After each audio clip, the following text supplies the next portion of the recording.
Célibataire, veuf ou divorcé, est-ce une possibilité, est-ce une option de choisir d'abandonner sa vie sentimentale, de croire que, fin de compte, on peut vivre sans, on peut oublier, fin de compte, le besoin d'aimer et d'être aimé?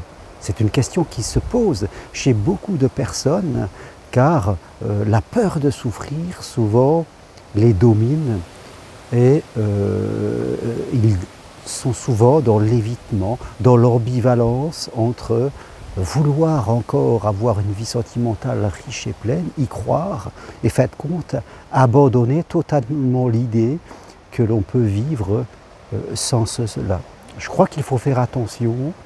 Bien sûr, la peur de souffrir encore, eh bien, crée en nous des émotions qui ne sont pas agréables, des émotions de crainte. En fin de compte, on peut remettre au goût du jour des comportements inadaptés, on devient trop contrôlant, on devient trop gentil, trop effacé, c'est plus fort que nous, et on risque de reproduire toujours les mêmes schémas, donc de souffrir. Donc, bien sûr, la solution la plus simple, la plus idéale, c'est de se dire, je n'ai pas besoin de ça, je peux vivre sans, comme ça je ne prends pas le risque de souffrir, je vais organiser ma vie ainsi. C'est une solution. Maintenant, nous allons refouler un besoin vraiment les plus profonds. Et c'est ça le risque, comme le disait Carl Gustav Jung, à l'élève de Freud. Nous sommes faits de lumière et d'ombre, et souvent l'être humain refoule dans son ombre des besoins les plus essentiels parce qu'il en a peur. Ça peut être vivre l'amour, ça peut être changer de travail, ça peut être faire des choix personnels de vie, peut faire un grand voyage, marcher sur Compostelle, que sais-je encore. Nous refoulons des choses, c'est-à-dire dans notre inconscient, nous les ravalons, nous tentons de les oublier en nous disant qu'on n'en a pas besoin, qu'on peut faire autre. Mais ces choses continuent à vivre en nous. Et ce n'est pas parce que je refoule, je rejette, on peut dire, mon besoin d'aimer, d'être aimé, que, fin de compte, je ne vais plus souffrir. Au contraire, ça sera quelque chose qui va grandir à l'intérieur de nous et qui nous fera toujours souffrir d'une façon ou d'une autre parce qu'il y aura un sentiment de manque. C'est ça l'ambivalence, c'est être là perdu dans un no man's land entre deux chemins, un chemin vers l'amour qu'on ne veut pas prendre et un chemin de rester seul qu'on se force à prendre mais que tout au fond de nous-mêmes, on ne veut pas prendre. Donc, nous sommes perdus dans ce qu'on appelle une double contrainte, que j'aille à droite ou que j'aille à gauche, il n'y a que souffrance. Parce que abandonner l'amour, c'est une souffrance lente.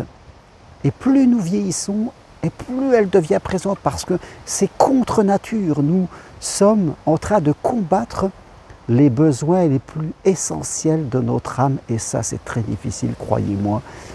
Ça devient au fur et à mesure plus souffrant que de vouloir aller vers l'amour. La solution, vous la connaissez, la solution. La solution, c'est la progression.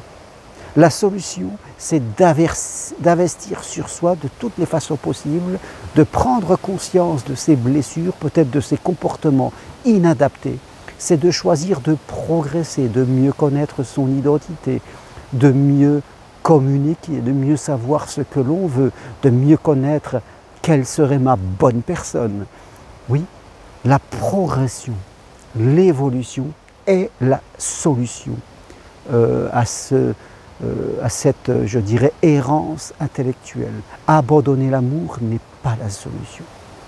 Je dirais, recommencer toujours les mêmes choses en espérant mieux, ce n'est pas la solution. La solution est toujours dans la connaissance de soi, la connaissance des autres, la connaissance de l'amour, je dirais. Donc, si vous êtes une de ces personnes célibataires, veuves ou divorcées, si vous souffrez d'ambivalence, eh bien, je vous invite vraiment à investir sur vous, à ne pas choisir le camp, ni celui de la répétition sans rien faire, ni celui de l'évitement en disant que vous n'avez pas besoin, parce que vous risquez fort de vous mentir et de souffrir de plus en plus avec les années qui passent.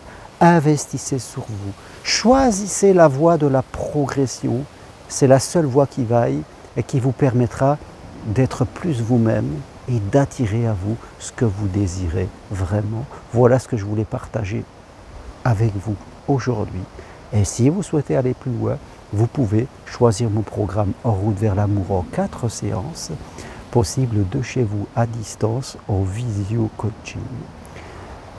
Vous pouvez aussi prendre une simple consultation avec moi si vous souhaitez faire le poids de votre situation ou, encore mieux, venir marcher sur le chemin de Compostelle, dernière marche du 28 septembre au 1er octobre au départ du Puy-en-Velay. Dans ce programme En route vers l'amour, je vous apporterai les clés les plus simples mais les plus essentielles d'évolution pour vous permettre d'évoluer dans votre identité, dans votre vie et je dirais, de vous mettre dans un état psychologique qui permettra à l'amour de venir à vous. Voilà ce que je voulais partager avec vous. N'abandonnez jamais le chemin de l'amour, parce que c'est trop important et c'est trop magique. Toutes les infos sur ce que je propose sur mon site germainroncari.com. Vous pouvez m'écrire à mon adresse mail roncari.g@gmail.com ou me téléphoner à mon numéro 06 50 22 56 15. Je me ferai un plaisir de vous envoyer le programme, voilà le détail du programme En route vers l'amour et de vous apporter ces fameuses clés d'évolution pour vous permettre vraiment de sortir des souffrances qui sont souvent créées par notre ignorance. Merci à vous. Si vous aimez mes vidéos, appuyez sur j'aime et je vous dis à très bientôt. Au revoir.